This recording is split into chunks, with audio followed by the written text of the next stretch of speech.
Welcome to Hence the Future podcast. I'm Mattimore Cronin, I'm Brett Ewer. and today we're discussing the next 4 years of America. So, Brett, I'm sure as you know, 2020 has been quite the roller coaster already. It continues to be a roller coaster, and it could really go in many different directions from here. We could see 2024 be an even more divisive election than this election, as crazy as that sounds.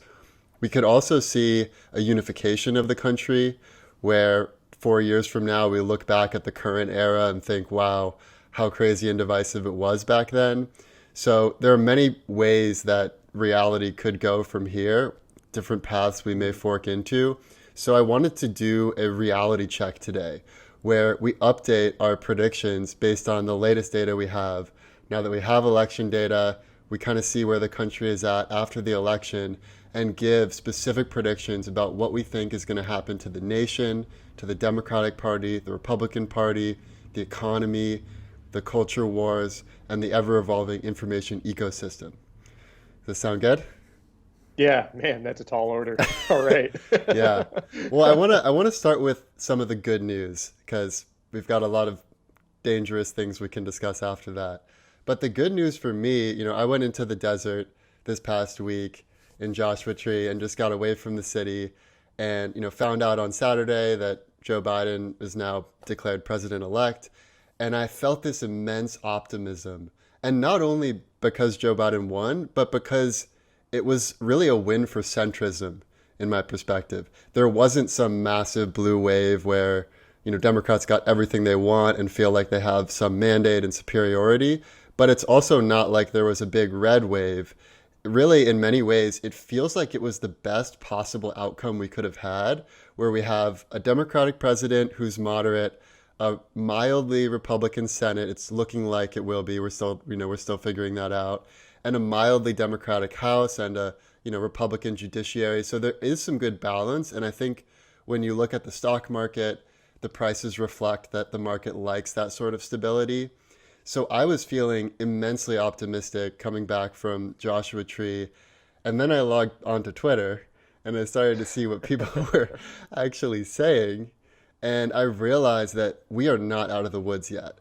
It almost feels like the country is this amoeba that is trying to split into two. Like the psyche of America is splitting into two. And we had one collective psyche after World War II, where we're all American, we all have the same sort of values. We saw the unmaking of the American consensus since World War II with issues like abortion became very divisive, issues like the Vietnam War and partisan politics started to ramp up. And we reached this sort of boiling point in the Trump administration where Trump really was only the president to his supporters, and we've never really had that in the past. Like, he never tried to reach out to Californians or people who didn't weren't really his supporters. So I guess part of what I want to explore in this episode is, have we reached the highest boiling point yet? Or could it still get even more divisive from here? And what are the determining factors that will lead us in one path or another? Whew, boy. All right. Just before diving into that, you're going into the desert kind of reminds me of, like, I think it was Jared Leto, that actor, who, like, he went into the desert, I think, before September 11th, and then he came out afterward. He, like, went on a retreat, Oh and then yeah, he I came didn't out even afterward. hear It's like, about it. I feel perfectly refreshed. Fuck. He Right. just Yeah, I comes felt and like everyone had had the same realization as me and then, come out of the desert and realize not a whole lot has changed. Yeah, no, I mean, in terms of where we could go from here, have we reached the boiling point? Could it get hotter? I still think it could get hotter. And maybe that's just a recency bias, thinking about what has already happened in the past 4 years, where people are already like, you know, people are like vibrating strings and they're just getting even more and more tense and tense and tense until they're going to pop. Like, you think about Yeah. like tightening a string on a guitar.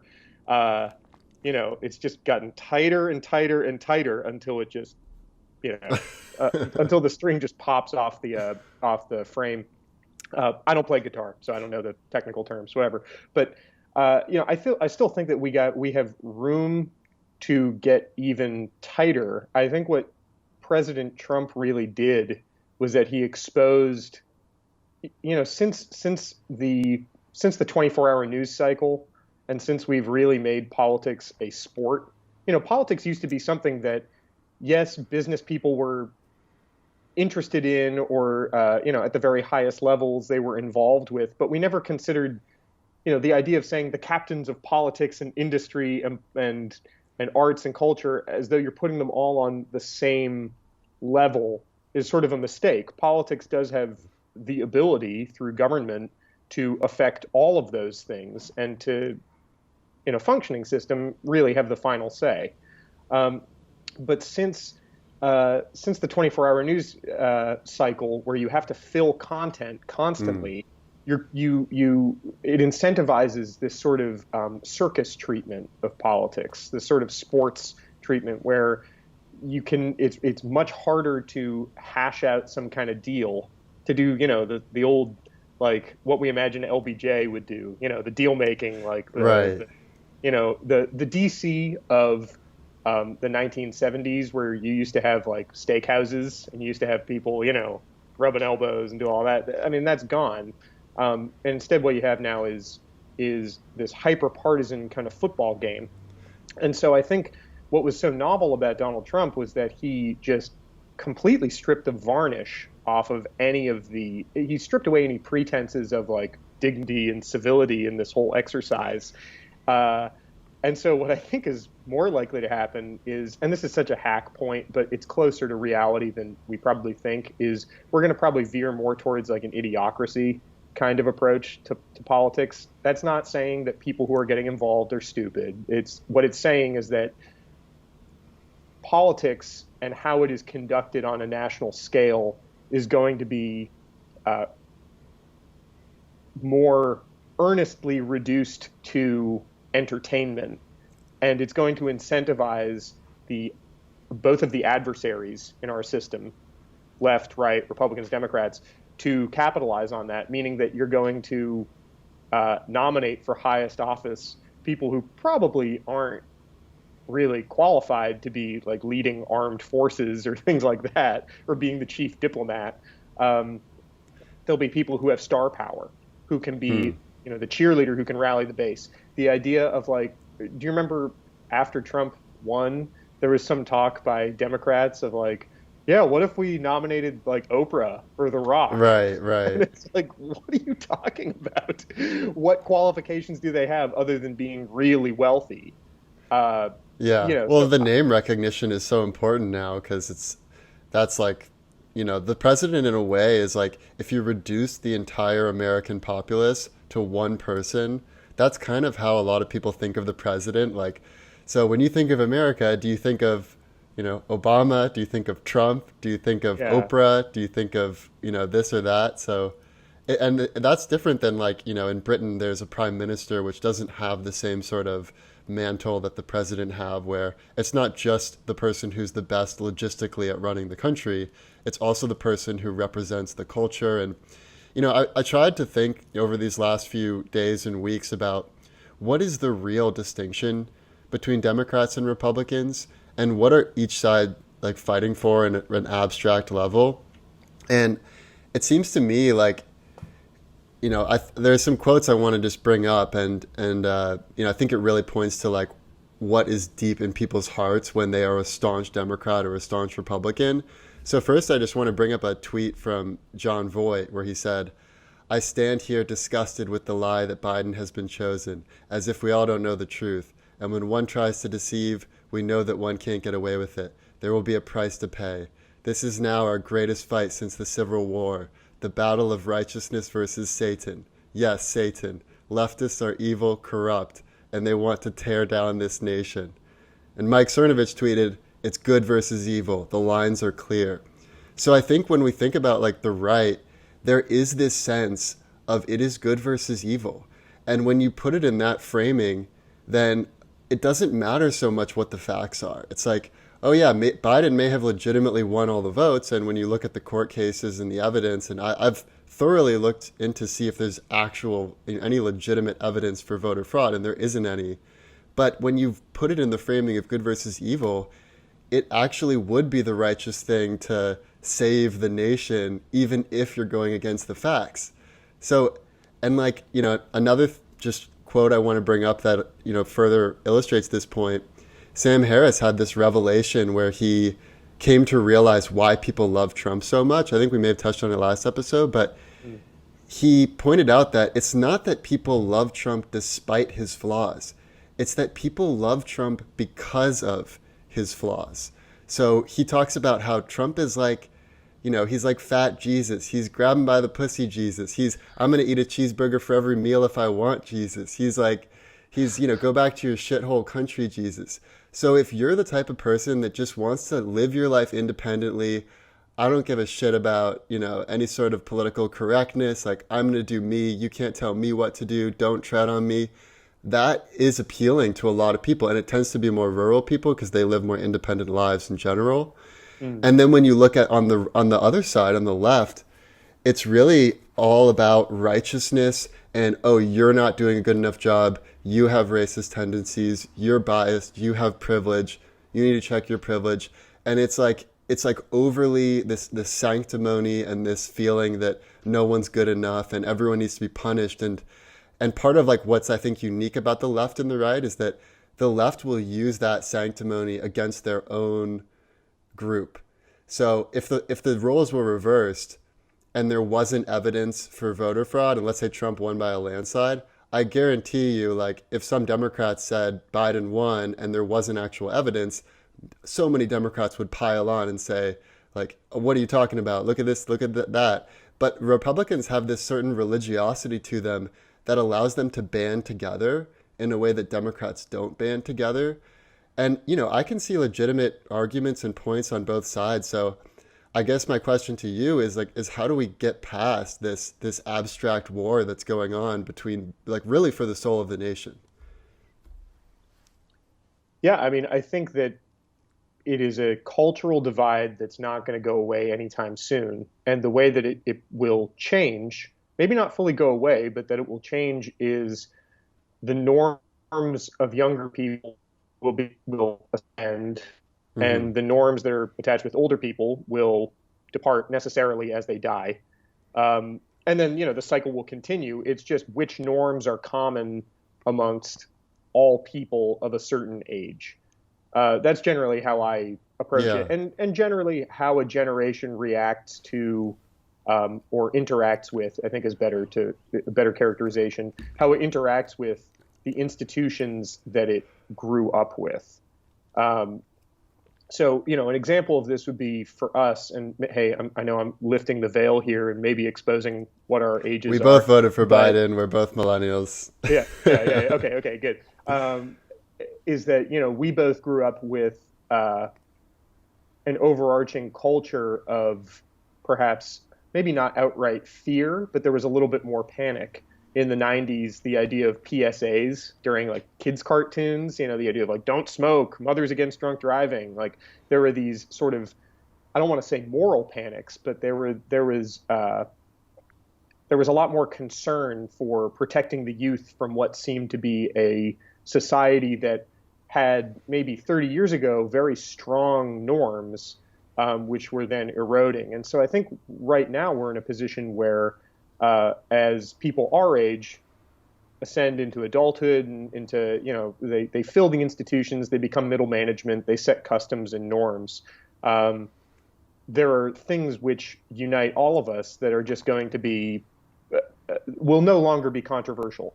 Big example from this past election that I think is it's silly that this is even a political issue, but our generation's relationship to cannabis and marijuana is like, I talk to plenty of conservative people who are our age, even state legislators who are our age, who are conservatives, who are like, yeah, I don't smoke pot, but I don't give a Yeah. shit if you do it. Like, that's We have not five something states that voted to legalize weed, and there was no public uproar like there have been in the South, past. South Dakota, like Well, I've one of always the thought most staunchly conservative states, I've voted always to thought that legalize. it was a big missed opportunity for either, Trump or Obama or whichever president is in power to legalize marijuana. Because when you look at the margins, if Trump had legalized marijuana in like a few months before the election, that would have been enough for him to win. I'm really interested why presidents and politicians haven't pushed for it more?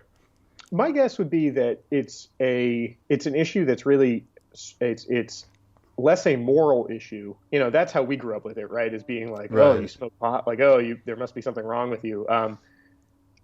Less a moral issue and more a commercial one. So I think that just the people who are backing Right. both of those parties in some way, big tobacco or alcohol, big alcohol interests, probably said, no, we're not ready for this yet. We're Yeah. going to lobby in Yeah. favor of just quashing this until we can develop Marlboro Greens or whatever. Right. Um, Right. and then they will absolutely come in, and they have the infrastructure to be able to create a pack of joints. I mean, that's Yeah. that's not a question. I think it's much more a commercial issue than it was a culture war one. Yeah, well, Uh, I want to stay on this trend of what are mainstream policies that are likely to be enacted in the near future. I think you're spot on. Marijuana is going to happen. If not in the next 4 years, I guarantee you, like 5 years, like the next administration. Another issue that seems quite mainstream is the fact that climate change needs to be dealt with. At the same time, I think it's also mainstream that we don't want to ruin the economy. We want fiscal responsibility while also planning for the future. So it's not like we're just riding out like the old school economy. We're actually building some new future economy that's going to grow into the future. Yeah, I think a lot of people, and again, I've met a lot of conservatives who are like, yeah, I mean, it's pretty obvious that weather patterns are changing, and even if we don't have anything to do with it, which we do, even if they are ignoring that very credible science, they still recognize the material reality on the ground, which is like, shit, it's 70 degrees in November in the Northeast. That's not normal. Um, and so, yeah, there's a general consensus around that. There's consensus, I think, too, around foreign policy, which is that many people in our age range grew up. We were kids when we grew up without the specter of communism in the Soviet Union, firmly after the Cold War, when the U.S. was the global hegemon, and then we were also coming of age as the U.S. engaged in disastrous foreign ventures in Afghanistan, which were still there, by the way.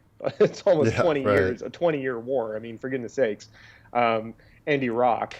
And so I think that a general consensus, at least one that's maybe not consensus, but a slim majority, is that most people are pretty sick of getting involved with foreign wars and are much more on the, I wouldn't say isolationist track, but they're far more skeptical More diplomatic approach. of unilateral action Hmm. because we've seen how disastrous it can be. I mean, it is. We're dealing with, Yeah. even reverberating crises or even other crises which we view as being coherent and singular, like the opioid crisis, for example, are effects of those wars. Um, Yeah. Having veterans come back who, are thoroughly traumatized and dealing with chronic pain. I mean, I can't blame anyone for, Yeah, looking and for a a way out. related issue that I think is also mainstream is healthcare.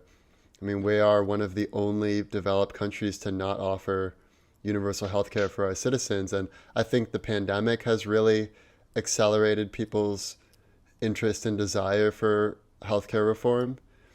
And, I think as the economy gets worse, people lose their job, which is how many people get their health insurance. So to me, like if I had to pick one most likely policy that Biden may actually successfully enact, it would be an expansion of healthcare. Maybe not, single payer like what most people ideally would want, but at least where everyone knows they can get coverage.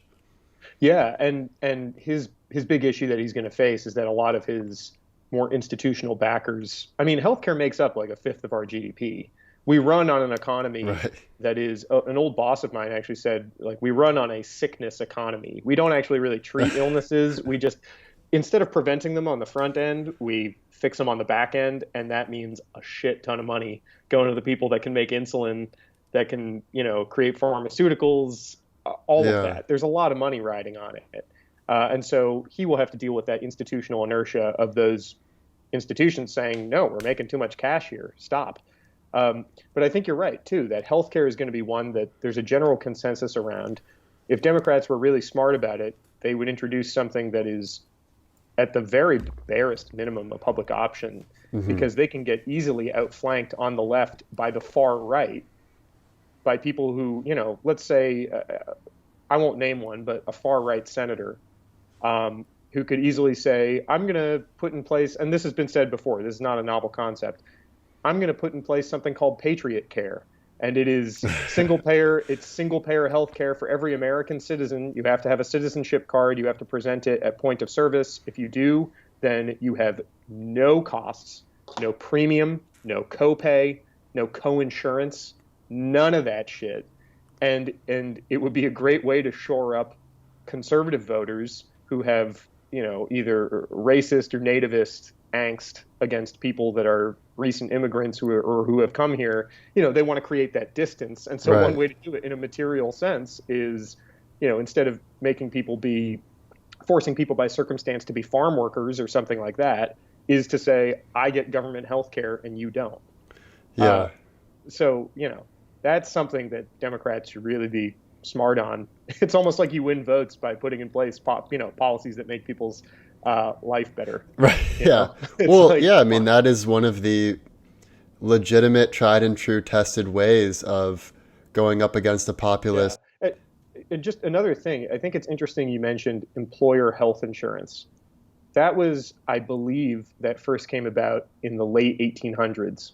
And it came about in the exact same way I'm describing, a universal system in the U.S. Otto von Bismarck in Prussia, and correct me if I'm wrong here, people fact check this, but I really remember reading this, is that the Social Democrats in Prussia, at the time a monarchy, and Bismarck was the chancellor, the Social Democrats at the time were pushing for universal health care. And what he said was he obviously didn't want that in place. So what he did was instituted something like an employer-based healthcare system, so that you could get health insurance through your employer. And that became popular in the U.S. in post-World War II because there were caps on compensation. Post-World War II, we were in a slight recession, and we had rationing and all of that. I mean, there was a lot of government intervention in the marketplace, and one of those things was putting ceilings on what people could be compensated. And so one of the ways that employers could provide some kind of extra benefit would be to cover part executive of health plan, right? Exactly.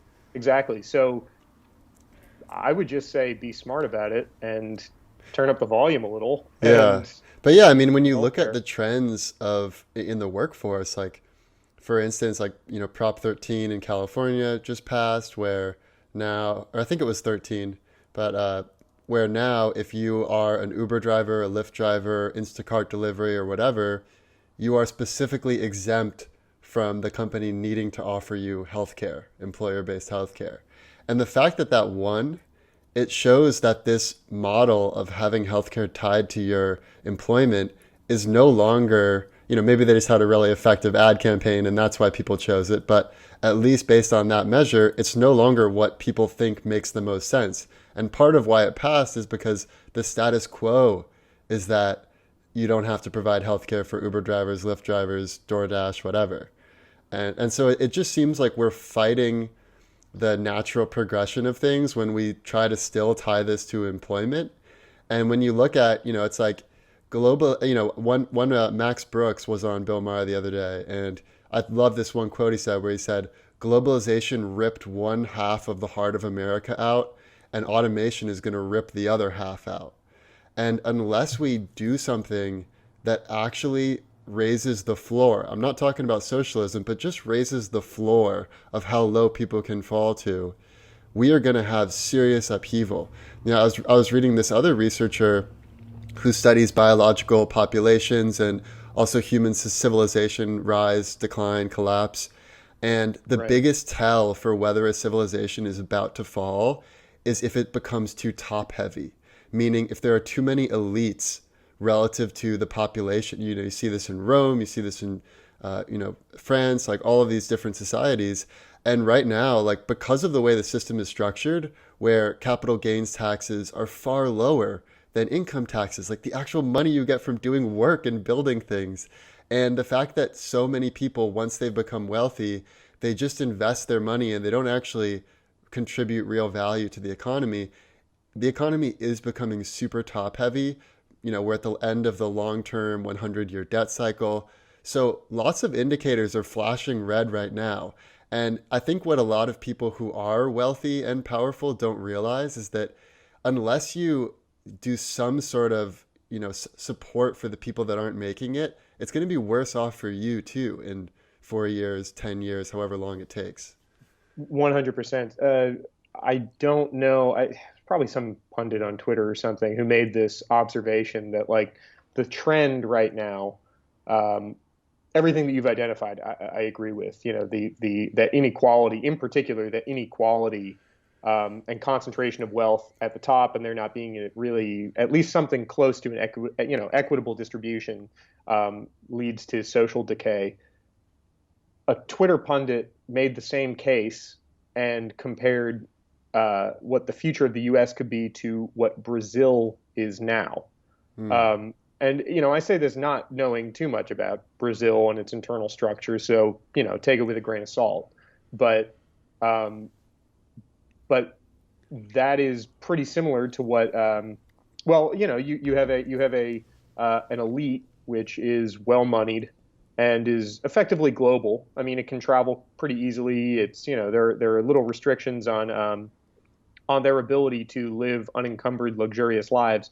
But then you have millions of people, the vast majority of people, or maybe a heavy plurality of people who are living in, who are on a precarious level, who are working class, who I've heard the term before, precariat. I think it's kind of stupid and like it's a little too cutesy, but it does accurately explain those people's situation, which right, should like the not paycheck to paycheck. exactly, okay. which is thoroughly untenable. You can't have that many people who are living with that kind of uncertainty and stress. It just doesn't make for a healthy society. Well, the interesting thing that this researcher brought up is that when you have too many elites in society, there starts to become a trend where there'll be an anti-elite that will come up, which basically tries to talk about how evil the elite are, but it's usually just so they can then become the real elite. And it's like people that have, accreditations, but maybe they didn't quite make it, or they got some sort of chip on their shoulder for one reason or another. Yeah. And it does seem like the Trump administration is filled with a lot of these anti-elite figures that talk about how awful the elite are, and yet, they're wealthy and pretty powerful. So like they're kind of elites too, but like they hate on the elites as part of how they get power. And it's really dangerous. And this is not the first time this has happened in history. It's a pattern that, maybe it doesn't repeat, but it rhymes, in the words of Mark Twain. Yeah, no, I absolutely agree. And you think about how much Donald Trump's, harping on the deep state really did appeal to a lot of people, is because people, aside from the deep state itself, like the intelligence agencies and all of that, people have this intuitive understanding that there is not even just a material elite, not even just wealthy people, but a cultural elite as well, which determines whatever is broadcast, whatever is put into culture, whatever norms are put into culture and are considered mainstream. They sense that, and they, understandably chafe against it. And so then they choose someone who's a big fuck you to that. And to be able to be a big enough fuck you to that, you have to have enough sort of personal infrastructure, like being able to afford travel very easily so that you can run a campaign. Right. And yeah, Donald Trump fit that bill. Not a good thing by any means. Yeah. Well, I want to talk about what's currently going on in the country with the election fraud dispute and everything, because what's not surprising to me is the fact that Trump hasn't conceded. I don't think he'll ever fully concede. I mean, he did say today, he won and then rigged, all this other stuff. So it was the closest he's come to conceding. But you and I both predicted before the election, Trump will never fully concede. He's always going to going to cry foul on the election results, no matter what they were. I mean, he planned this before the election happened. It was totally expected. Yeah. What was surprising to me is how many Republicans in power have gone along with it. I think as of now, there's like 4 Republican senators that have actually congratulated President-elect Biden. It is absolutely appalling to me that so many Republicans are willing to, like, it's like Trump has such a firm grip on a faction of the party, and he's intimidating to them for that reason, that none of them are willing to actually say what the reality of the results are. And like, I wasn't expecting that. I was expecting that it'd be like Trump's a sinking ship. Republicans one by one will sort of abandon him. But that does not look like what's going to happen. I suppose it could happen eventually, like maybe once all the election results are certified and the temperature drops once the Biden administration has been going for a few weeks or a few months. But I wanted to get your sense of, where will Republicans come around and accept Biden, or will it be the next 4 years they pretty much continue to say that the results are rigged? I think that there's going to be some general, Donald Trump's influence on the party is not going away. Like, and it's one can argue that it wasn't even his influence. It's that he was riding a wave that already existed. Well, yeah, they all said fuck Fox News. Like how quickly they turned on Fox News just because they said the real results. Like, that shows you where the real power lies. Yeah, no, it lies in the ideology. Yeah, exactly, and that generally the dictum is Republicans fall in line, Democrats fall in love. So Democrats really fell in love with Barack Obama in 2008, and massive turnout. I mean, just really worked. But Republicans just have generally a better ability to cohere, even, to close ranks. I mean, to make sure that, they defend their own. And so I think that there's a little bit of that going on. But then, people are also, I think, afraid of coming out and acknowledging. Republicans are afraid of coming out and acknowledging Biden as the winner, because they understand that part of their base genuinely believes that the election was rigged.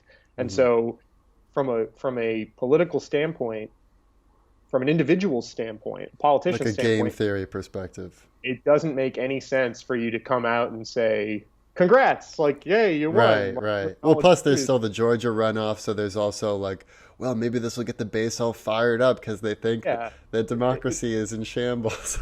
Yeah, exactly. And it's opportunistic. But that's politics. I mean, anyone who's expecting anything different should not pay attention. I don't know. They should go knitting or whatever. I guess they should go knit, not go knitting. I don't know. That makes it sound like it's a. I don't know. I don't knit. But well, I want to talk a little bit about, like, I really want to diagnose what is wrong with Democrats and what is wrong with Republicans, because there are some serious things that need to be resolved on both sides. And maybe it's not an equivocation, but that doesn't mean we can't look at what can be fixed on both sides. So I would say, like, when I think about what's really wrong with the Democrats, I think that it's like, they almost have like too much stock in academia, experts, things like critical race theory, where it's almost like they like think too hard about things and they get all like entranced by the sound of their own voice. And there's this certain feeling of superiority that they have over others that I think just feels really toxic to anyone who's not part of that tribe. And then I think when you look at the Republican side, it's like kind of the opposite. It's like they don't have enough. They don't put as much stock in what any experts say or what any data says, and they put all their stock in the ideological purity of whatever the beliefs are. So it's hard to really come to any sort of clear discussion between these two groups because they're speaking entirely different languages. So yeah, absolutely. And there's a book, I haven't read it yet, but it came highly recommended, The Shape of the Signifier, which, I think the main thesis of it is that people are attaching different ideas to any particular signifier. So when I say choice, when I say the word choice, there's a particularly charged cultural issue.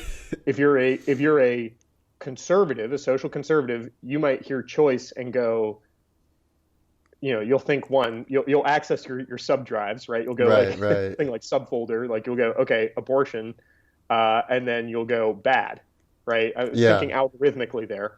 And if you're, on the left and you're socially liberal, you'll go choice. Okay, abortion, that's a good thing. And so, yeah, there are people that are right, just talking past each other. That's why you'll get some news outlets now that are more left leaning will say, instead of pro life, they'll say anti choice.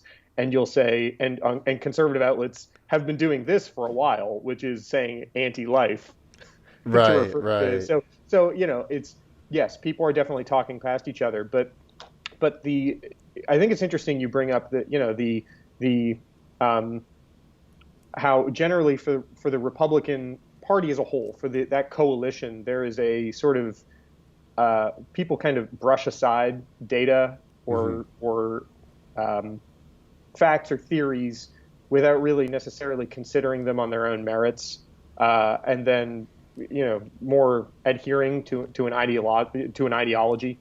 Um, Now, obviously, we're speaking very broadly Right, here. right. Any particular person, there are going to be subgroups. I'm making huge generalizations here, so that's the honkin' asterisk that I'm putting right next to all this. But yeah, you have that, which seems pretty apparent. A good example is climate change. Like there Hmm. are a lot of people who are just ignoring the everyday material reality, no matter whether you're measuring that through a person's experience or through the data, no matter how it's measured, that's showing, yeah, something's fucky with our environment, something's going wrong. Well, Uh, plus it's like we brought this up last time, but Democrats think they're the working class party, but what many people think of them as is the party of coastal elites. So when you think of climate change, it's like a lot of Republicans here, we're going to fix the climate and we don't care if it leaves you jobless and penniless because, we're all wealthy Democrats and we don't really care about what it's like for real Americans like you. yeah, and it seems like the Democrats' issue is that um, they they might have the facts and the data in a very broad sense. They might be more likely to appeal to that, to appeal to something which is more epistemically defensible, Right. but um, but it's not a matter of content; it's a matter of form. So it's how it's presented, which is usually in a sorry In a guys, finger but wagging way. in a very finger wagging or smug way, which is all about policing norms and what is polite and doing that. That's why, I, I think Yeah. Democrats do very well to. I mean, that's actually kind of one of the reasons why I like Joe Biden is that he isn't really smug. He's just kind of Yeah. like this bumbling old fool. I mean, sorry, He comes but off as pretty authentic yeah, I and mean, and yeah, humble too. maybe not fool, Yeah. but he is humble and authentic. And when you talk to him, you don't feel like you're talking to a university professor that's had their head in the clouds and has never like worked a Yeah. standard job. And I'm not Well, saying that all professors have not worked a standard job. I know that there are people that can be really salt of the earth and who can authentically describe uh, and communicate the issues that are important to them politically. But just on the whole, that seems to be a big issue, is how they message it rather than the actual content. yeah, and the other terrifying thing to Republicans is that Democrats are the party of defund the police, and there is kind of this like there's so much dissatisfaction with the status quo that it almost feels like some faction of the Democratic Party is willing to tear down the system before they've actually decided what they're going to replace it with or how they're going to make it actually better. And I can totally see how from a conservative perspective that could be terrifying and you might feel like, oh man, it's a slippery slope. Biden's in power. Next thing you know, he has a health issue. Kamala's in power. She's just going to do whatever, the woke left wants. And pretty soon it's going to be like, chaos in the streets. Obviously, I think that's an over exaggeration, but there's a kernel of truth in it that is really persuasive to a lot of people. Yeah, and that persuasion I think happens through the fact that the messaging, any new big idea is only going to reach salience in the public forum through through activists. And activists have to get people's attention in their ears, especially nowadays. Hmm. Time is at a premium. you got to be able to, you know, you have to have a 3-word hashtag, right? Like no more than that. Yeah. 3 might even be a little bit like You defund better have police a really probably works. compelling video with violence and cuss words and like Yeah, I mean, so necessarily the ideas are going to get misrepresented. So I mean, when people who are not privy to the theory behind defund the police hear defund the police, they go, well, shit, how are we going to deal with like murderers? Like, what do hmm But the theory behind it, I think, is that you say defund the police and then fund services which replace the police or provide a better approach to the social ill. So, more social workers, for Well, it example. should be reform the But, police because uh, defund, like the literal meaning of defund, is to remove all funding. It's not just yeah, like to like reallocate some funding. right, exactly. Which gets to my point, which is that it's really an issue of messaging, and they're Yeah, trying to balance the ability to put forward a radical idea, or the well, ability to get people's attention with also, it's very hard to get people's attention by talking about like tinkering around the edges, yeah, yeah, like, and that's fully a problem with how our system of public affairs just works.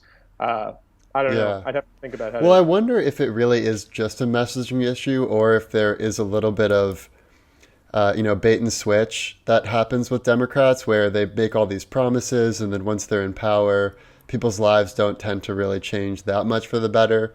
I'm not saying I necessarily think this, but an argument could be made for that. And I saw this viral tweet the other day where someone was saying, there's that meme of like what sounds like this but isn't actually that, and someone Yeah. did what sounds like Republicans but isn't actually Republican, and it was like the Democrats. Oh, And yeah. it's like, so I think there's this sense of they're kind of just both corrupt parties, and it's like really just I may as well choose one, and I think a lot of people have that notion of almost like you're just jaded, like nothing's really going to get fixed that much, so why should I really care and get that involved and get my hopes up? And then there's also a big disconnect between, there's all politics is local, right? Like Mm. people get involved at some level and it filters up. Members of Congress don't just fly in from DC.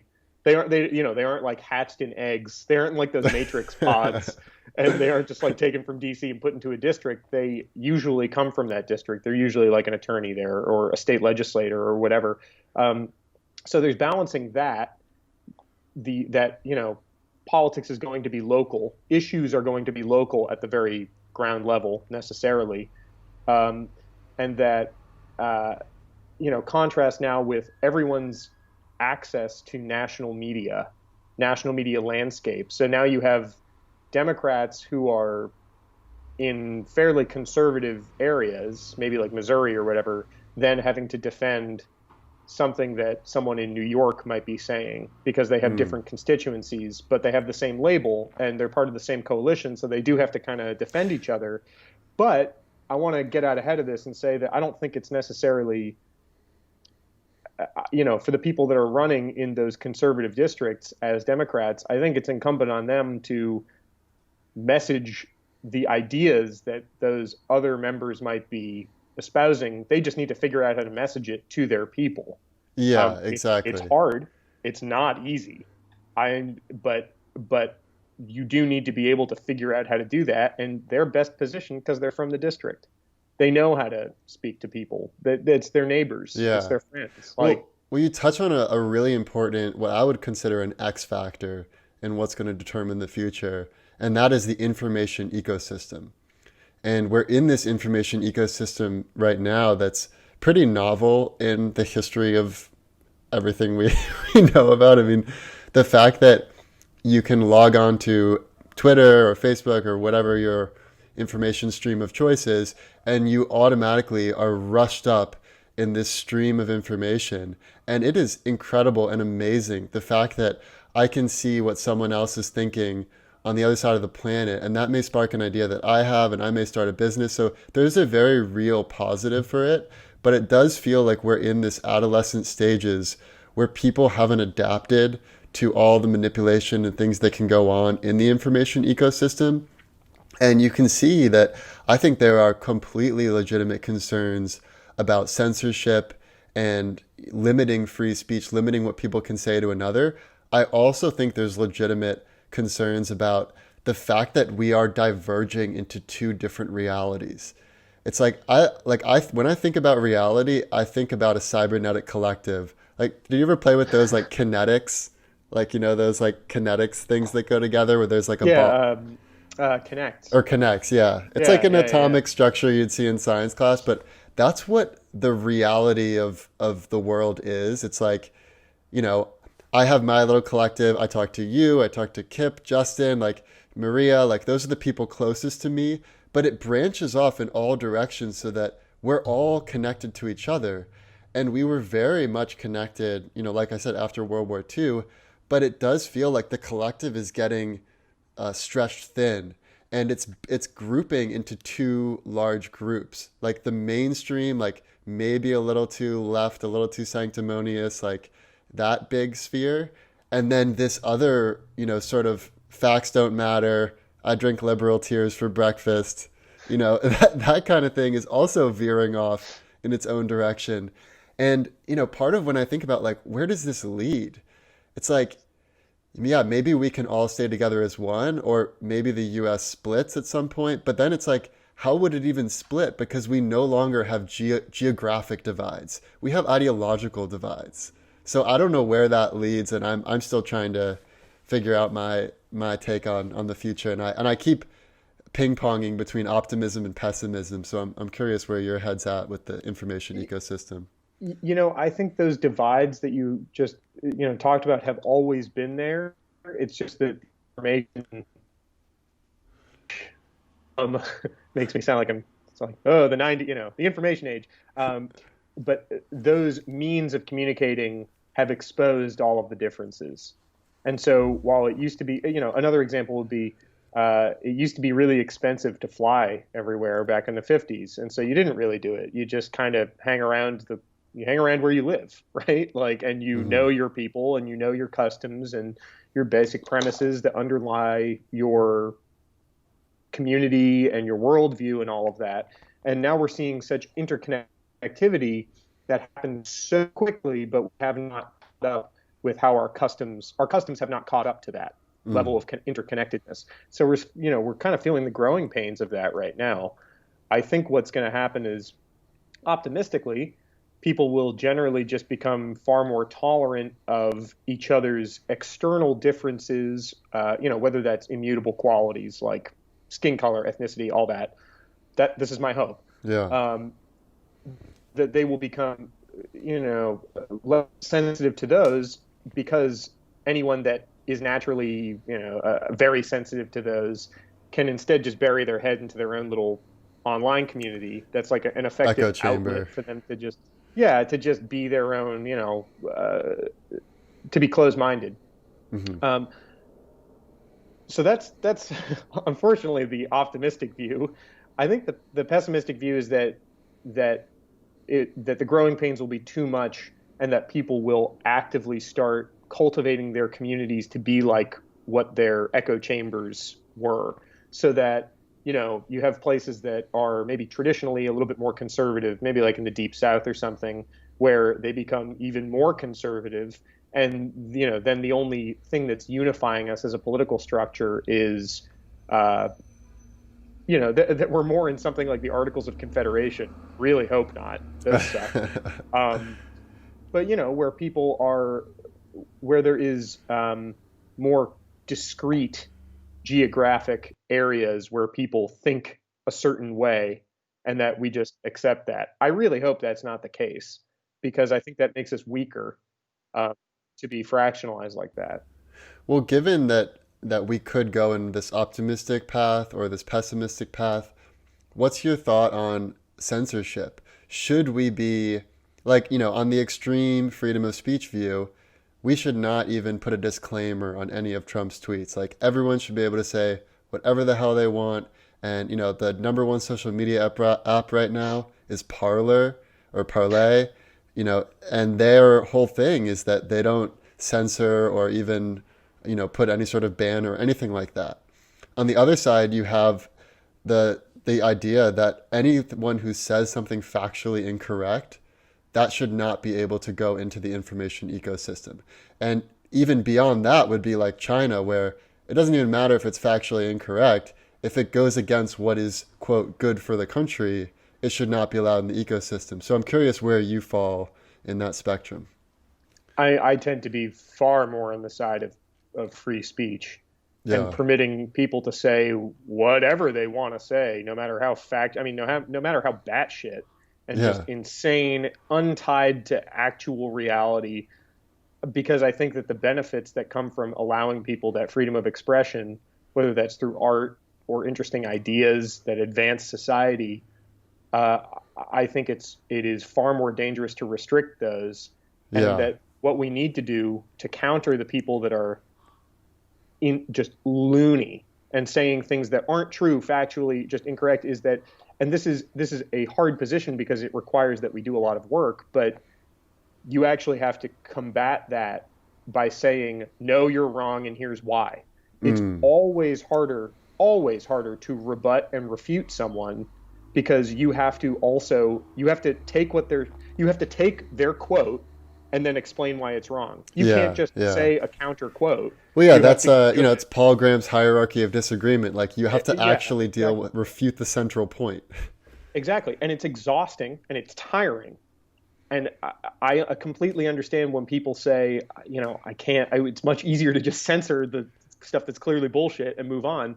But you can't do that, Yeah. because that comes at the expense of freedom of expression, which is a uniquely human thing. Humans express ideas. Kind We of express, it prevents us from growing up. It's like the equivalent of having helicopter parents. Like you're not going to raise an independent, well-rounded, anti-fragile child if you always control everything they do and what they can say and who they can interact with. yeah, exactly. And that you can develop by being exposed to more and more things. It just makes you a hardier person. I think that works the same with societies. Now, I can understand that some limits on speech. For example, I know, the Supreme Court uses a standard, not a lawyer, but imminent lawless action. So if your speech is going to cause imminent lawless action, you're doing that. You're saying something in order to cause some Right, illegal like act. yelling fire in a crowded theater. Sure. Or like if I directed, I said, I was standing on a stage and I said, you know, hey, that's Mattimore. Let's go grab him and kill him. I mean, Right, right. something like that, that's illegal. Totally get it, because the effect of that speech is that you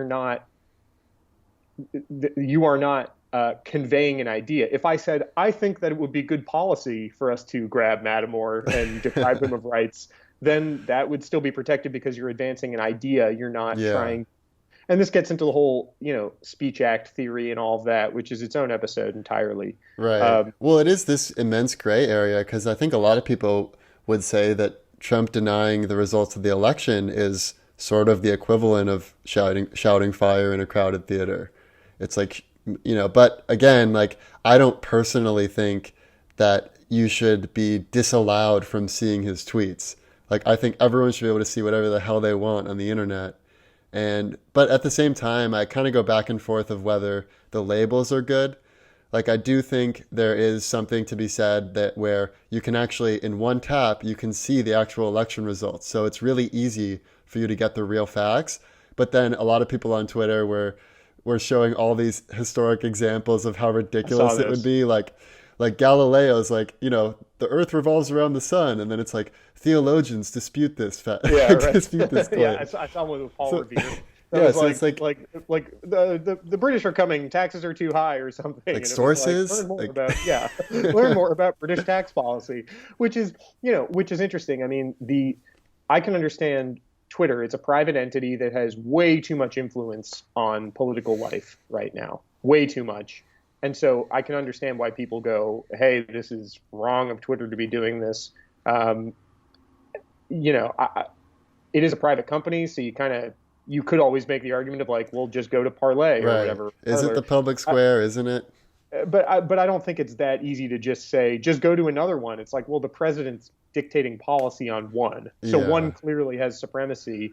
And, the entire idea of free speech isn't that yes, it's the First Amendment is restricting what the government can restrict you from saying. But the reason why that existed was because back in the time when that was written, the government was overwhelmingly the power that could prevent you. Oh yeah. The spirit of that amendment is you want to stop powerful entities from controlling people's speech.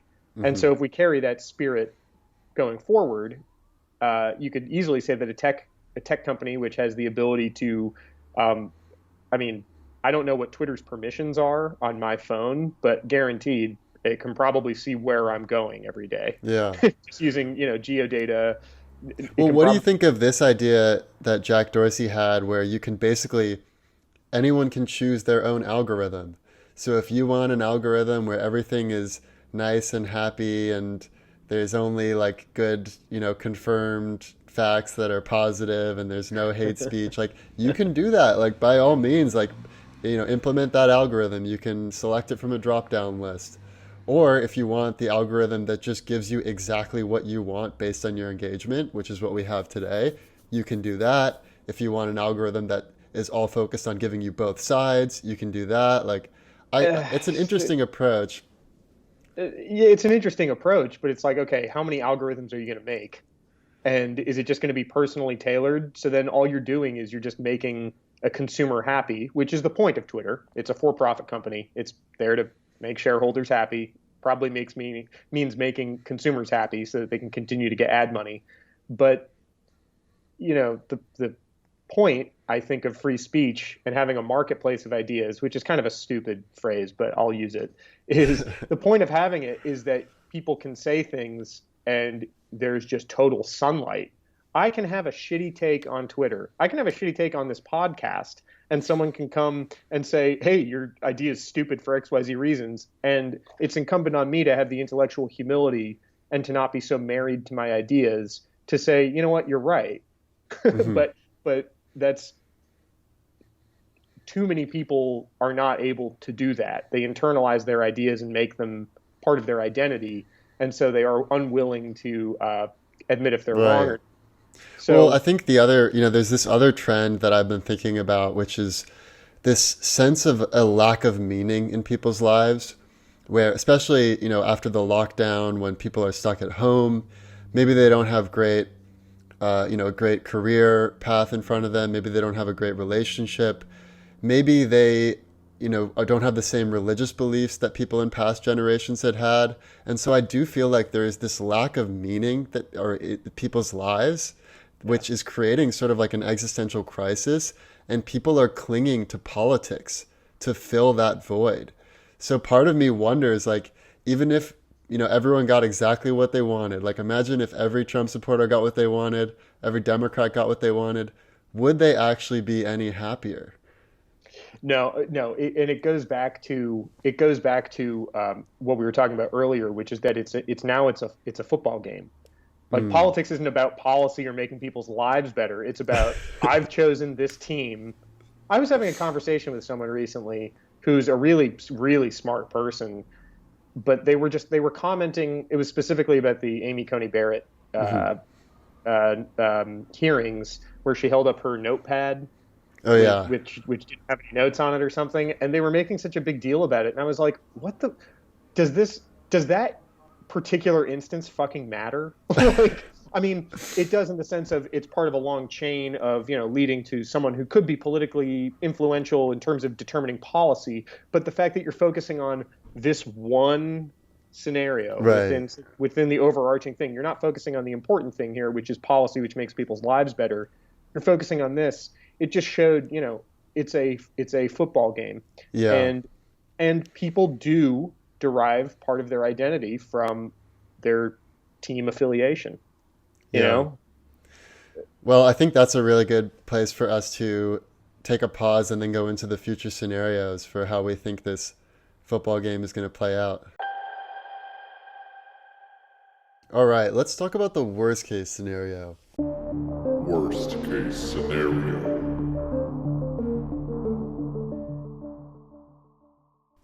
what I think is probably going to happen is that there's going to be so much delay and so much obstruction that a President Biden won't really be able to get much done by way of helping people on the ground in a way that isn't immediately reversible. So he can put out a bunch of executive orders and stuff, and those will have an impact, and they'll be good, hopefully. But those could easily be reversed. And what I think would happen is then in the 2022 midterms, Republicans will eat away at what is already a slim majority in the House for Democrats. They'll eat away at it or overturn it, and the Republicans will keep the Senate. And then you have a divided presidency or a divided government for 2 years and going into 2024 where nothing can really get done. And I think at worst, things don't get done enough such that our credit rating as a country falls. That would really suck. You have that, and then people are facing immense strain on the ground. They're recovering from an economic shutdown right now, and they still have not recovered fully. And so that now they're susceptible to people making promises about their life being better by taking some kind of action. And what would be a worst case scenario, I think, is for a right-wing populist, not like Donald Trump, not someone who's like a clown. He is a clown. But someone who is actually smooth and, good looking and who like a Putin figure, an American Putin. Yeah, I mean, probably someone a little bit less comically evil. You know what I mean? Like people in Russia love Putin. Yeah, I mean, sure. So maybe the equivalence is there. I'm just speaking purely from a U.S. standpoint as someone who's who looks like Clark Kent but has virulent right-wing populist ideas, which marginalize people who are minorities, or marginalize people who aren't within a very narrow conception of the mainstream, and that person is able to get mainstream support because the mainstream is struggling enough in a material way that all you got to do is just say, yeah, like you won't go bankrupt from having cancer, and people are going to be willing to buy into that.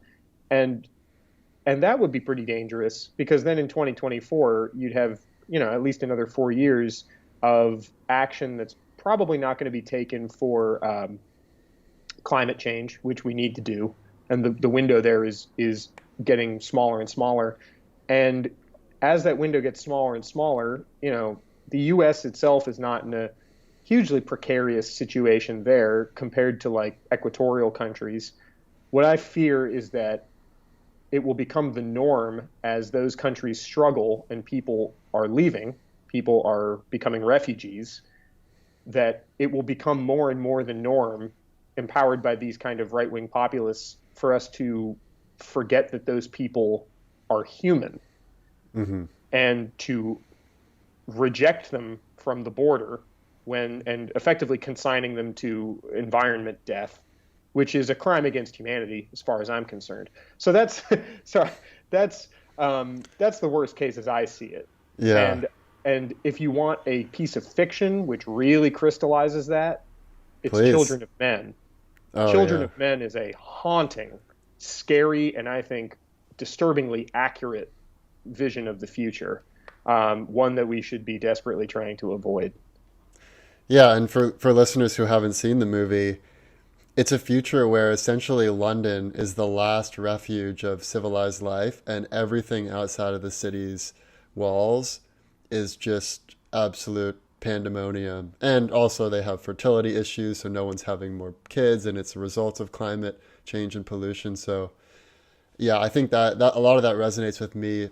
I would say in the short term, it is not insignificant that we have a delayed transfer of power. There could be things that fall through the cracks. Some people say that September 11th may partially be due to the oversight of a slowed transition from, the Bush-Gore, counting the votes, so they didn't transition in the normal timetable that other presidents had. And I think, Kayleigh McEnany, the president's press secretary, said that Trump may have his own inauguration on January 20th. And that would be terrifying. Imagine if there were two presidents both claiming to be president. And even though, like, this is the worst case, right? I'm not saying this is most likely, but if there were a situation where Trump was able, 50% of the country voted for Trump. If he peels off 20% to just follow him into the void of, just no longer in the realm of reality, I could see things continuing to heat up over the next 4 years so that it gets more and more divisive. Like, wow, they stole the election. They get more bold about it. Like you said, if there's someone like Trump who's even more capable and savvy and perhaps more ambitious, like doesn't like, watching TV and eating cheeseburgers as much as he likes, like actually, building empires. Yeah. That could be really, really terrible. And I think also it's like when you look at how relatively stable things are right now. I mean, we've got a moderate Democratic president. We've got a divided Congress. We've got the stock market has been ripping since the election. Like, for how divisive it is, given how relatively stable it is, it makes me really worry about what if there's not this level of stability? How divisive could it become then? And looking at the economic trends, it does seem quite likely that we are in for a financial reckoning where we may, I'm not saying this will be like a permanent, like, the economy is destroyed forever, but there may be a period of time where there's runaway inflation or runaway deflation. Everyone starts to jump onto assets like Bitcoin and gold and, whatever other asset, real estate perhaps, residential real estate.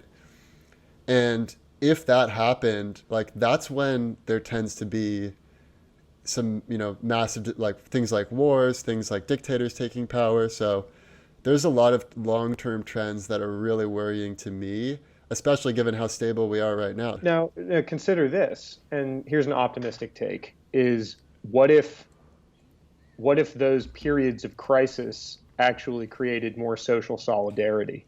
So we're at odds with we're at each other's throats because things are generally going okay.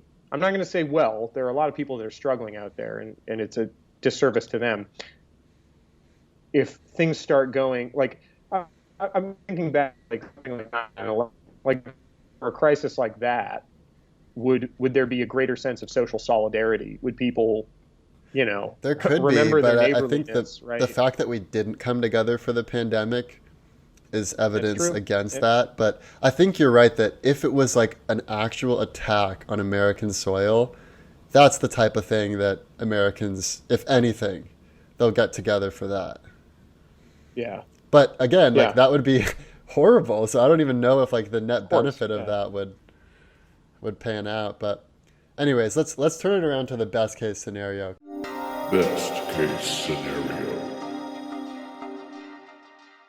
My best case is that once we're in the Biden reality where things are more or less boring politics and it maybe will just fall to the background where over time we kind of forget how charged things were and people go back to their normal sort of lives, and maybe because Biden is more moderate and he's a deal maker, he'll actually be able to get some things done in the Senate.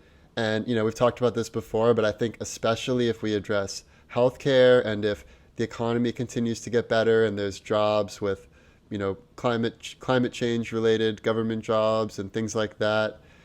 Education reform, I think, is huge. Like, frankly, I think it's ridiculous to think that canceling all student debt would solve the education problems, because 10 years later we'd be in the same exact thing and none of the institutions would have any incentive to actually change the way they behave. So I think if we offered free, quality, remote education to everyone, or even like if individual universities offer that, which they already looking like they are going to, combined with this entrepreneurial activity that I see in the tech sector that's really compelling, which is there's all of these no-code tools. Like yesterday, I was literally building a mobile app by just dragging and dropping I'm working on, it's like a little surf repair remote shop in LA. So you can just like find a local surfer to repair your board.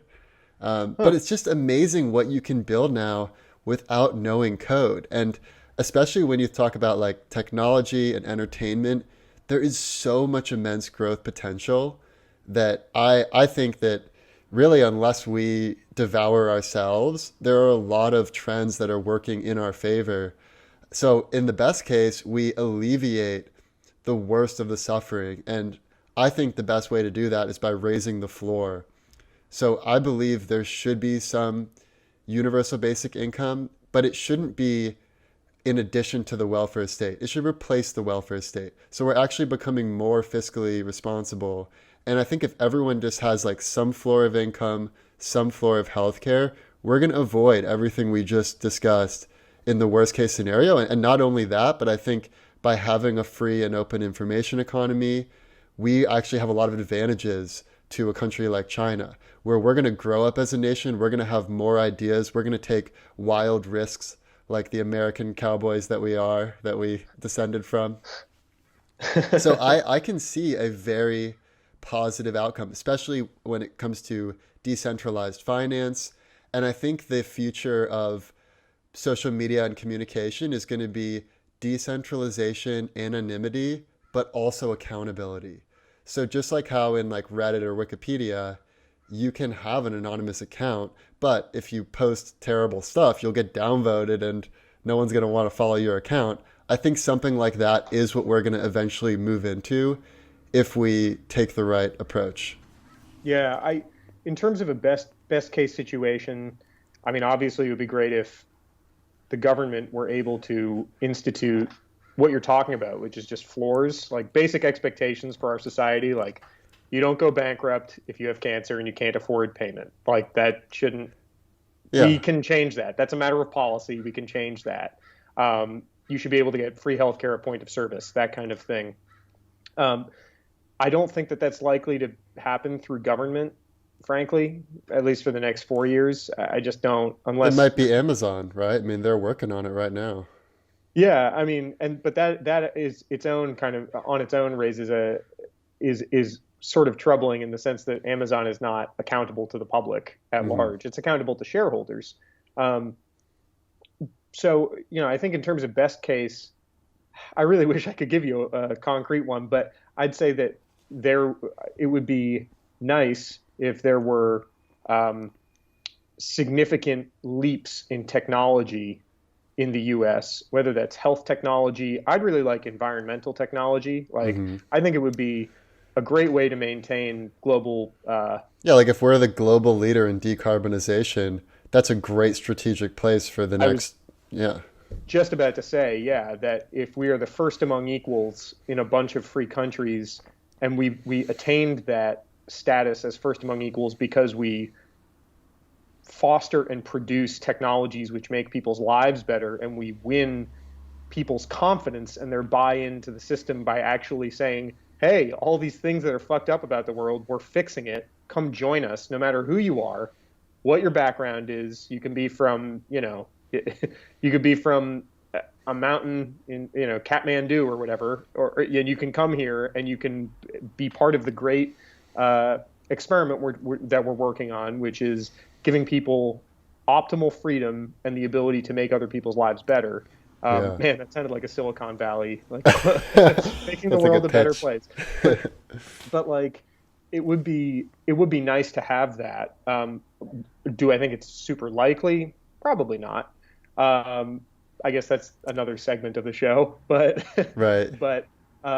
But I think that would be optimal, is that, barring actual government intervention, there are huge leaps in technology, and that the developers of that technology understand that they are in a position to become hegemonic and unaccountable in the same way that big tech is right now. I mean, Google can control what your portal to information is through Google, and they control how large the doors are or what shape they are or whatever. There is some antitrust momentum building, though. That's probably the most promising thing in terms of actual developments that both the right and the left can agree on in Congress. I didn't read the report, but I guess there was a congressional report from the House Judiciary Subcommittee on Antitrust, which just skewered big tech. I mean, Google in particular. Yeah. yeah, and I didn't read it again, so I need to brush up on that. But I remember reading some choice quotes that I read them and I thought, wow, the fact that this is in a congressional report, those things are usually drier than dust. I was like, damn, people there really feel something. So, maybe those private institutions just need a little bit of a nudge. They need to have their feet held to the fire so that they. Yeah, I think a little of that is healthy. We don't want to, because they are gaining immense power. And yeah, you can choose Apple or Google for most things, but that's not much of a choice, right? That's a duopoly. Yeah, no. And also, No. it's like even if you don't fully prevent them from doing their normal course of behavior, just to have the threat of, if you do something really bad with your platform, we're going to come down on you. That leaves open areas for other companies to grow and, compete and take their place. But if there's absolutely no check on them, then just the law of power dynamics is going to have them still being, even more powerful 4 years from now, to the point where it's just laughable, the rest of the tech sector. Yeah. It freaked me out. It was I think it was in May. The pandemic was still in its first wave. And I remember reading something about Google partnering with Apple to do contact tracing. And I was that sounds like something a government should do. Well, part of the issue is Google pays billions of dollars a year so they can be the default search engine in Apple. So it's it very much is this duopolistic kind of system. And there's been some horror cases this last week of people getting banned from their Google account. And it's all of their important documents that were in Google Drive, all their photos, their payment methods, it's almost it's like a Kafka novel written in 2020 of Yeah, totally. Yeah. And it's also, how do you prove that you're actually you and that you deserve access to your own stuff? There's all these weird dystopic things that happen when you just have so much power in the hands of one organization. Yeah, and there is definitely some liberation in the idea of there are a few, there are some days, and I'm sure you do this too, where you just try to not engage with technology, where you're just I'm just going to go look. That's what I did in the desert, and I came back thinking everything had been fixed, and then turns out it hadn't. No. Yeah. But anyways, let's bring it home with the most likely scenario. Most likely scenario.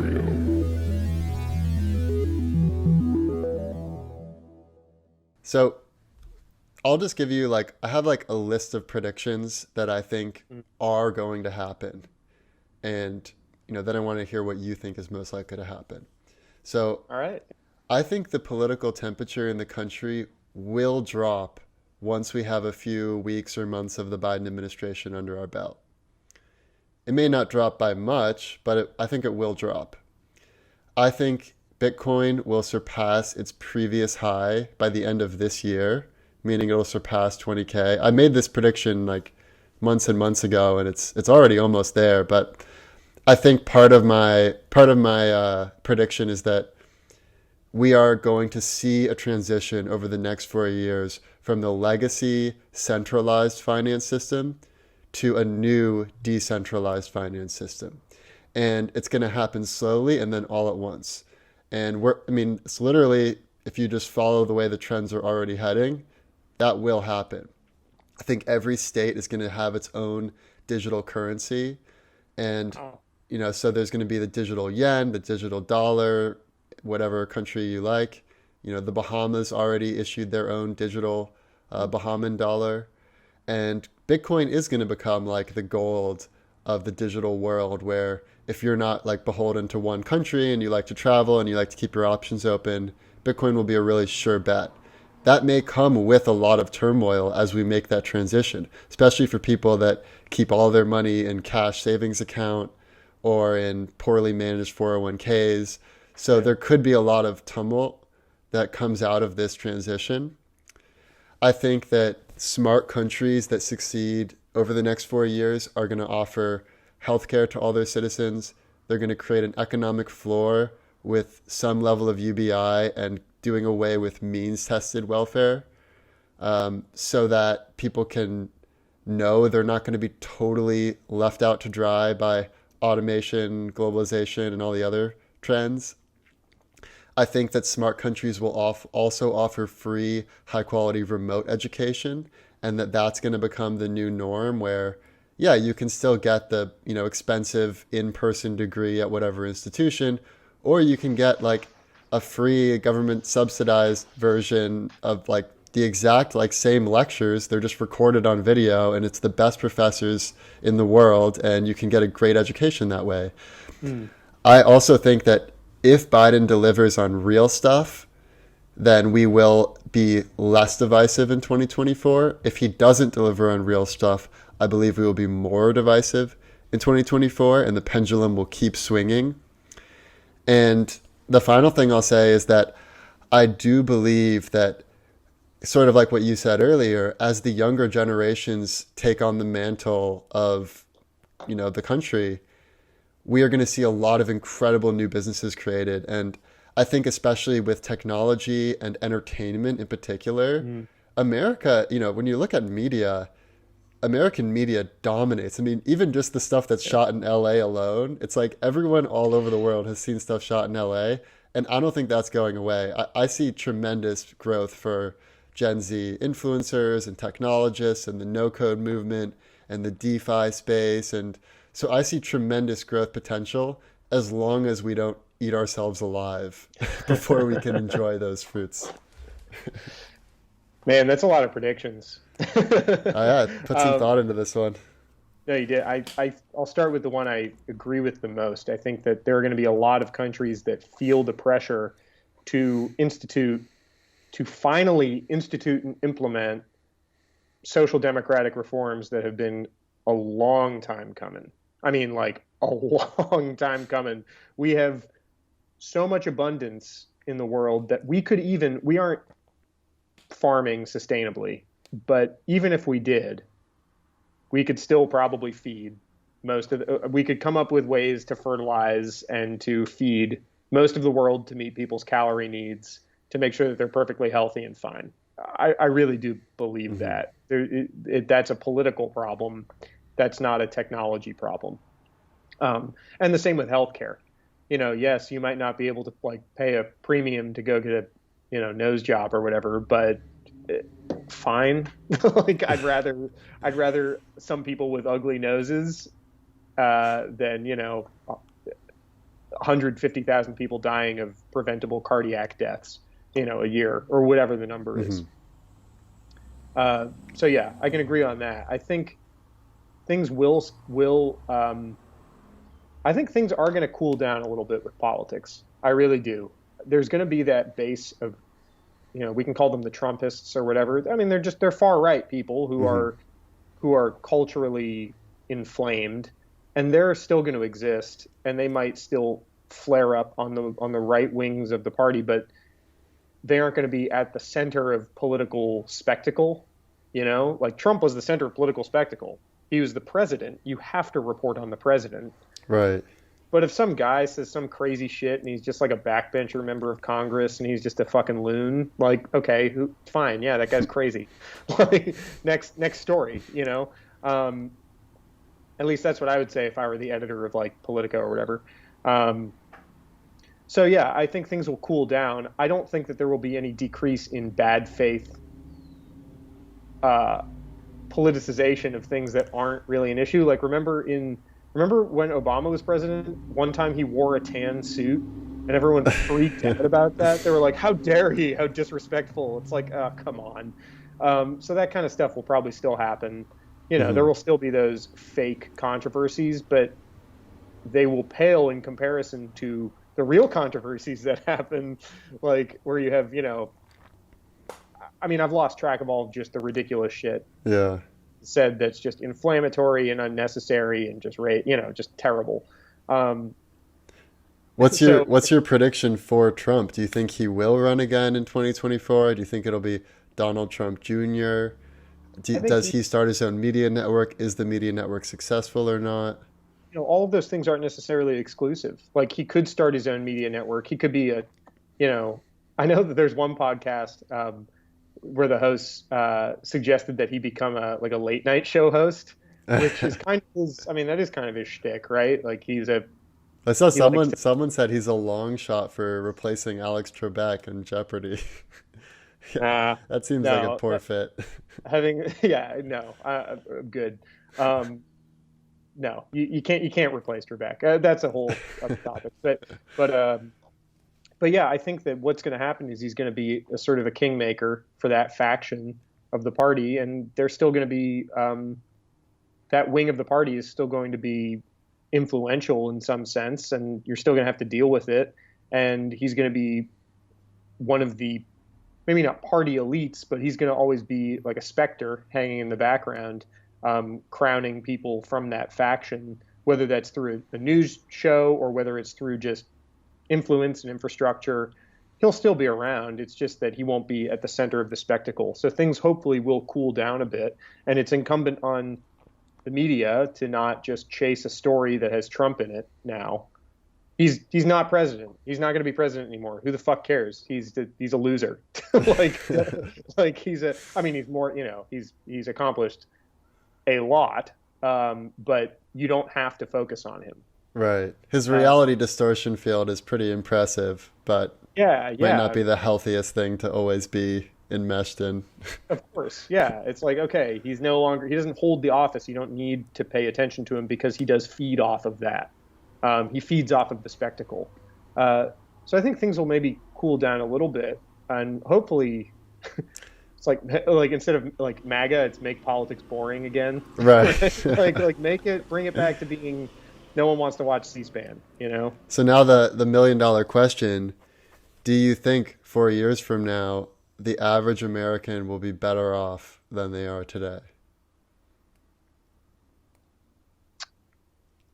I don't think it's a long enough time frame to put in place the things that will make people truly better off.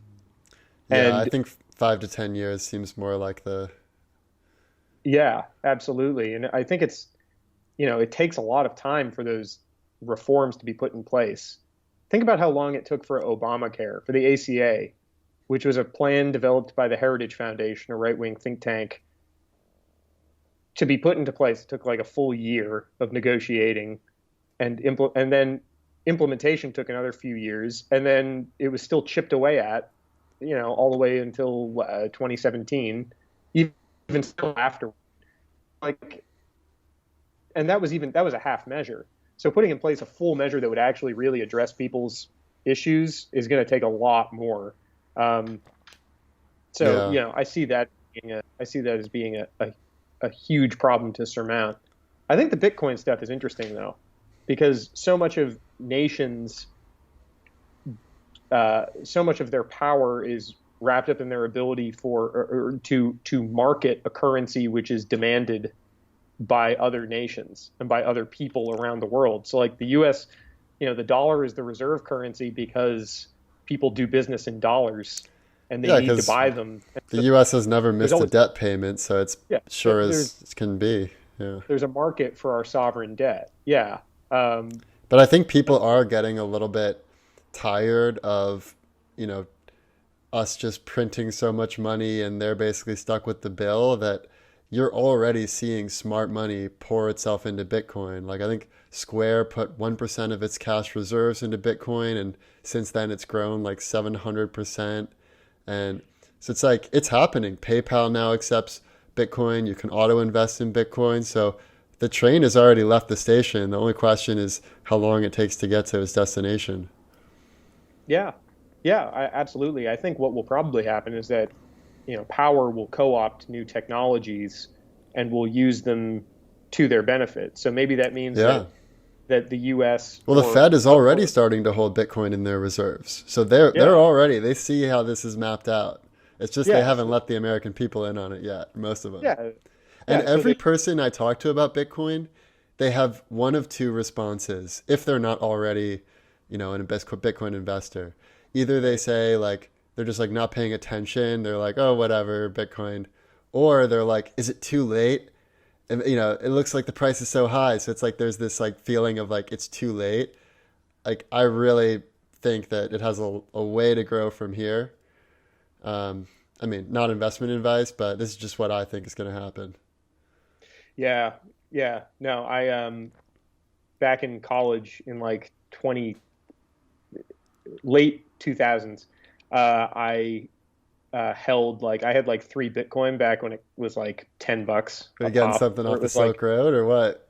no, no, no, no, no, no, no. I was just interested because I was just like, oh, that's kind of a cool idea, Yeah. and so I just put money into it, and then it was on a computer that I've lost, and Oh I man. lost the code for the wallet. I'm sure that there were it would have been tens of thousands of dollars to some Yeah. degree, based on the spikes. But I think that probably what's going to happen with Bitcoin, but more importantly, less Bitcoin, but more importantly, blockchain currencies, is Mm. that there will come a point where sovereign policies will absorb that technology and implement it in their own money schemes. So, Yeah. like when the Fed decides to issue money, they aren't going to be issuing just, when they decide to buy treasuries from the government to issue money, they aren't going to be doing, they're going to implement somehow blockchain into that. Yeah. And the way that they implement it, the devil will always be in the details, will probably be to the benefit of the people that already have large reserves, either of those funds or who have large reserves of just US dollars already, wealthy people, so that they can preserve their wealth. I don't think that there's going to be a disordering of the Yeah. system on a grand scale. Well, if you look at what's happening in China right now, Ant was about to go public. They are bigger than any tech company in the US as far as their impact. Like they have, WeChat, WePay, Alipay. It's like everything you could Right. possibly need all in one app. And they were about to go public, and it was about to be the single biggest valuation of an IPO launch ever. And at the last minute, President Xi of China forbade them from going public because it would basically be bad for the banks. And the banks were super buddy buddy with China. So they figured it's a safer bet to keep things the way they are rather than forge forward into this new, sort of like new finance, like a little bit more decentralized kind of world. So we're Yeah. already seeing like the powers are trying to hold back this big waterfall, but eventually the dam's going to burst, I think. Yeah. Yeah. It'll be interesting to see. I mean, I think the one thing that might uh, entice regulators and governments to really absorb blockchain and to incorporate it into our own money systems um, would be to use it in order to monitor how people are spending, right? Just like a better map of the economy. I already know that there was a movement as of like 5 years ago that was really trying to get rid of cash. And it was being pushed a lot by like police agencies and things like that because it's, Better tracking. yeah, exactly. Better tracking. And then big money was involved too because they said, hey, this is a great way to see what people are spending and what they're spending on, and big data was in on it. So I could see governments being lured in somehow by saying, hey, yeah, we like blockchain because now we can see every transaction along the way, or whatever. They could, they could reform it and adapt it to Well, suit their they could needs. see, I think that's going to happen with the digital US dollar, but with Probably. like Bitcoin, like it's going to stay decentralized. Like, I don't think the governments have a way to make that not decentralized. But yeah, I think you're totally right. Every country is going to have their own digital currency where they can do the exact same stuff they're doing now, and it'll just be a new, more efficient way of doing business. I mean, we already kind of do have that for everyone that works a white collar, not even that, not even just a white collar job, but anyone that works a job that is where you're not getting paid under the table or paid in cash. Is like there is a way to monitor that. I don't know of anyone. Maybe this says more about my social circles than it does about the reality of the situation. But I don't know anyone that's getting paid in cash for their job. Right. They get paid by direct deposit that goes into a bank account that's tied to their name, their address, a license. It's easy to track all of this anyway. The economy is already, it's the underground economy is shrinking and shrinking and shrinking. Um, so I really don't know enough about this to be able to say, to give a realistic appraisal of what's going to happen with Bitcoin and currencies. But my gut's telling me that anything that threatens power will either be subsumed by it or crushed. So, Yeah, that does tend to be the case. Well, I have some final words for listeners, and then maybe if you have any final words, we can leave on that. So the final thing I want to say is just that so often we want to change the world, but so rarely do we actually want to change ourselves. So for the final thoughts for today's episode, I just want to say that if there's anything you can do in your own life to create more positivity, and not even saying like everything has to be nice and fluffy like rainbows and unicorns, but even if you, like Brett said earlier, if you address the real central points that people are making and meet them at eye level, and also if you're just more understanding, it creates ripple effects all through the world. And so rather than shouting at people to change how they're behaving, if we can all really try to improve the way we behave, it really does have tremendous effects. And I felt that very viscerally in the desert, like just in this desert oasis, like you could feel the energy of this oasis. And I realized that we are not separate from our environment. Humans have this weird tendency where we're much better at planning for the future and analyzing the past than other animals, but we pay a price for that. And the price is we can't live in the present as well as other animals and plants. And so that leads to a certain feeling of alienation. And when we feel alienated, we feel scared and we feel like someone's out to get us. And there's that quote, like, where there is two, there is fear. So anytime you have this sense of, oh, I'm in this group, whatever your group may be, and they're in that group, that leads to the Ouroboros, which is the snake eating its own tail. And that's a really destructive path. So, if there's anything you can do in your life to prevent that and to really think of us all as one and meet people on that level, I think that's the best any of us can do to help create the best future. I wish I could add more onto that. That's pretty heady stuff, and I got to agree. We're all made of kind of common material, and it's pretty cool that we're able to we're like bubbles. We're all the same material, and occasionally, imagine it like a sea or like water, and occasionally there's bubbles that come up that kind of breach the surface and then come back down, and that's people's consciousness and their ability to recognize the world around them and to speak about it meaningfully and to express that through language or art or culture, but to always be mindful of the fact that you eventually return to ashes, dust to dust, right? You're all part of that common loop.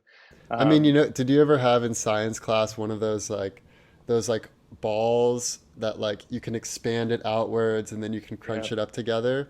Like that's what I feel like reality is. Like at our core, when you look inward to the center of conscious awareness, we are all the same being. Whether you're a plant, an animal, a human, whatever. It's that same void at our center. And there's all these endless variegated enchantments that derive from that void, which is like expanding that science ball outwards. And we're getting stretched so far apart that we forget that we're all connected at our center.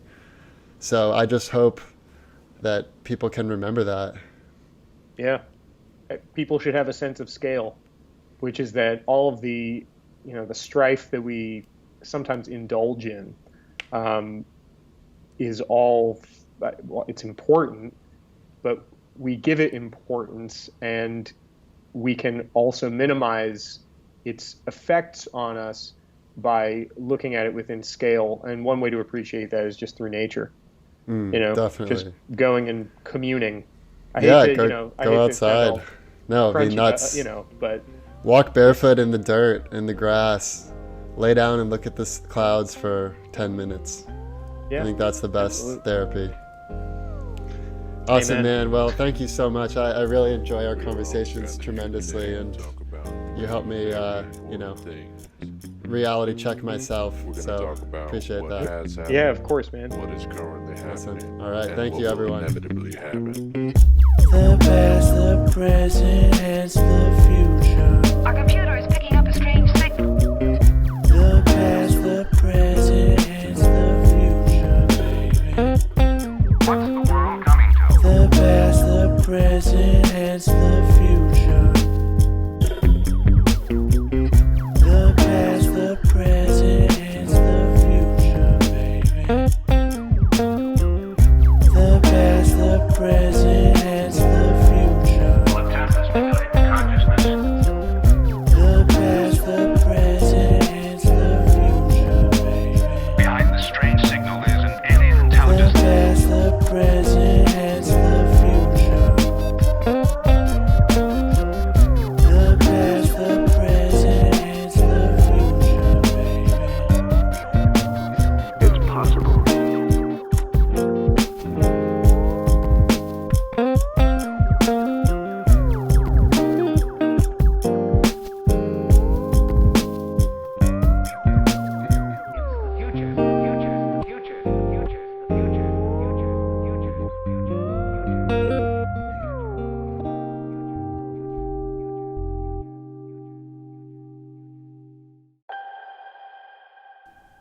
If you enjoy thinking about the future as much as we do, we invite you to join the HTF community.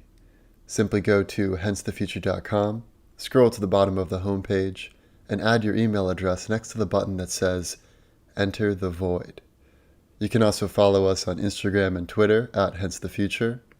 And, most importantly, we encourage you to please rate and review the show in Apple Podcasts if you haven't done so already. Our team reads and appreciates every single review. Thank you again for listening to today's episode and for staying curious, and we'll see you next week.